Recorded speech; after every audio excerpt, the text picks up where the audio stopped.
Hi there, I'm Ruben Cornell and this is the Samplecast, episode 6. Please head to the podcast to check out the full version of the show with extended tracks and interviews, and don't forget to subscribe, like and share on social media. So let's get straight into the show.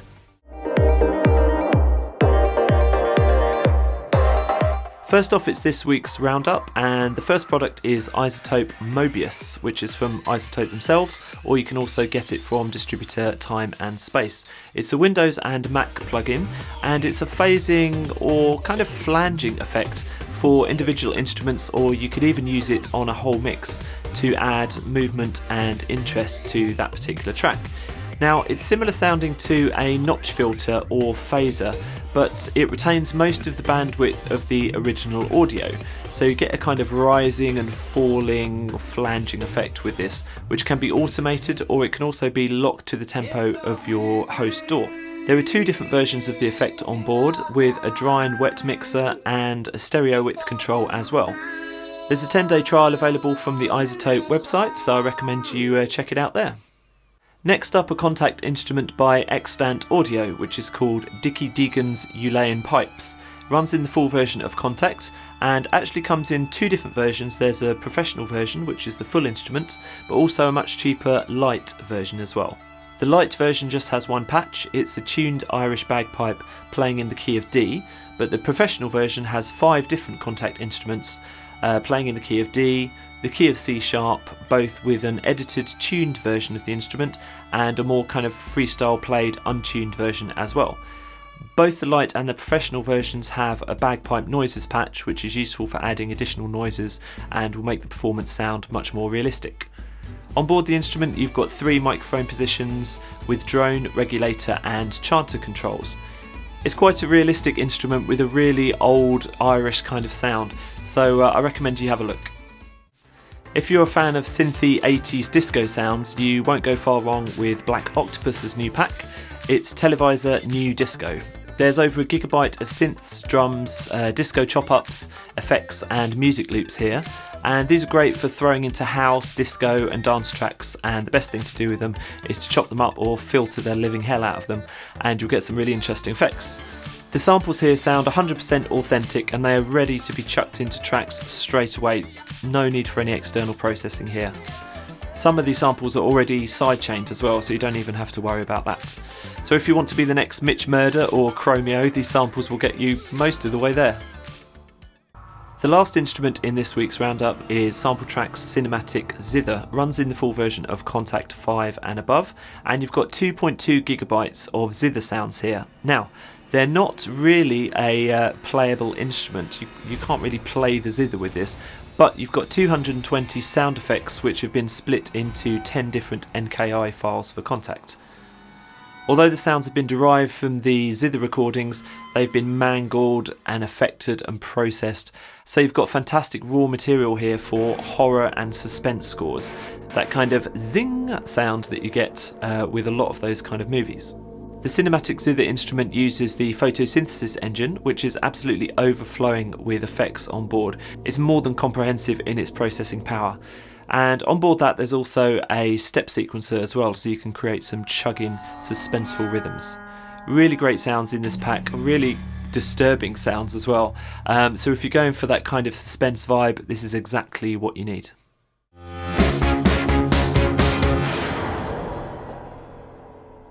This week's big review is kind of an update, but also a new product as well. It's Strezov Sampling's Thunder X3M. It runs in the full version of Contact 5 and is a massive 19 gigabytes when it's unpacked. It's a huge thunderous percussion library that has been developed from content within Strezov Sampling's Thunder 1, 2 and 3, but also there's been lots of extra content added here as well. In addition, there's a brand new interface and engine which is really simple to use. So let's get into the details here. The content in Thunder X3M has been split into 2 main contact patches. There's a Thunder patch and there's a Thunder Rolls patch as well.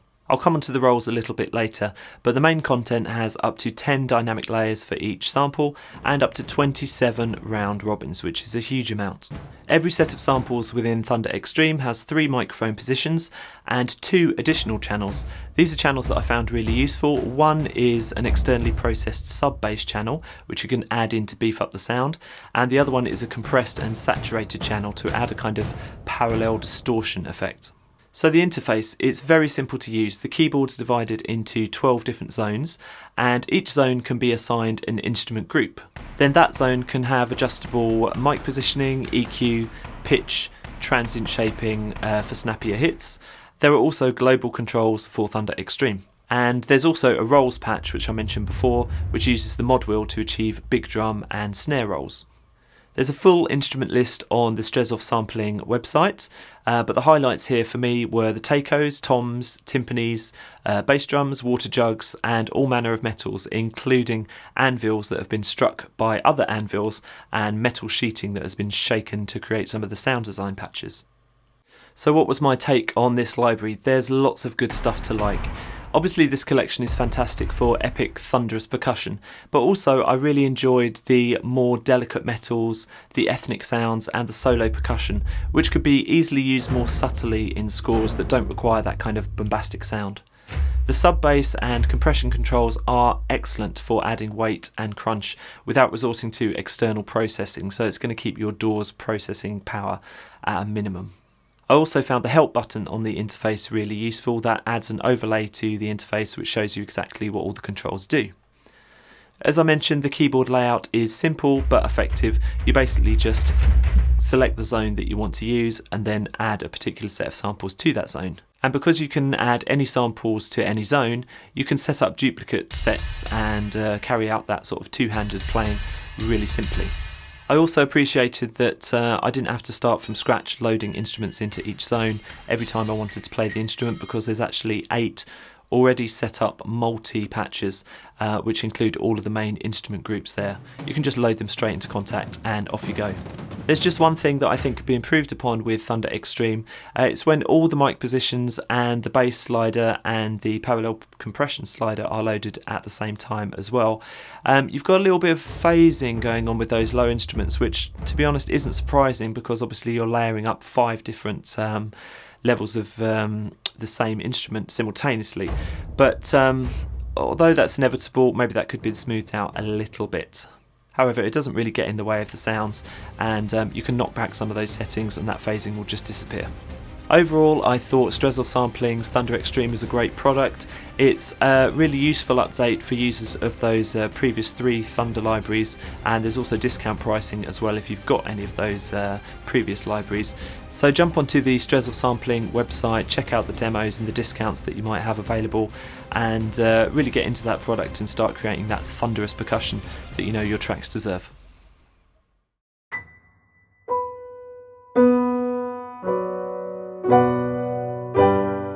So this is our very first Samplecast sample shootout, and in this part of the show I'll be comparing one sample library against another. This week it will be various piano libraries. Personally, I've collected lots of different piano libraries over the years, and I'm sure you have too.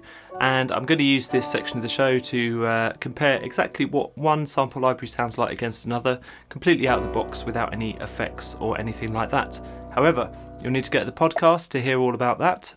Don't forget that without the podcast you're only really getting half the Samplecast show each week, because you won't get any of those composer demos, sample library demo tracks, or special features like this. So head on over to the podcast. You can find that on iTunes, Android, RSS feeds, TuneIn Radio, Stitcher Radio, and all the usual podcast platforms. This week I've got a great little wonder for you, and even better, it's very cheap. This instrument does one thing and one thing extremely well. It's Ukulele Strum by Wavesfactory. Runs in Kontakt and Logic's EXS24 sampler as well. It's under €10, and the best thing about this is it's really useful for creating those ukulele strumming patterns that you get on all those annoying banking adverts and happy-go-lucky lifestyle adverts, the sorts of thing which are claps and whistles and ukuleles and not a lot else. Not particularly a favourite genre of mine, but I know composers that have made a lot of money writing that kind of music. In terms of the instrument itself, you've got upstrokes and downstrokes, major minor chords and mutes as well. There's also some noises in the higher key registers as well. Additionally, you've got 6 MIDI files which you can throw into your DAW, and that's really easy for getting up and running with the instrument. But you don't really need to worry about it, it's not too complicated, it's literally just strum, strum, strum, strum, and it gets the job done. The ukulele sounds completely realistic, and it's the sort of thing which is great to have in your back pocket for those last minute advert scoring jobs. One more thing I want to say about this, there's also another instrument from Wavesfactory. It's the ukulele finger version, and it's just single notes on the ukulele, but that's useful for adding interest to the strumming patterns with ukulele strum. Combine these two libraries together and you've got everything you need to create those annoying soundtracks for those lifestyle adverts. Check them out at Wavesfactory. Thank you so much for watching this week's Samplecast and for chatting to me over the week on Twitter and Facebook as well. That really helps the Samplecast keep going. Please subscribe to the show on YouTube if you haven't already, and if you're listening to the podcast on iTunes, please rate us and give us a few stars on there as well. Until next week, bye bye now.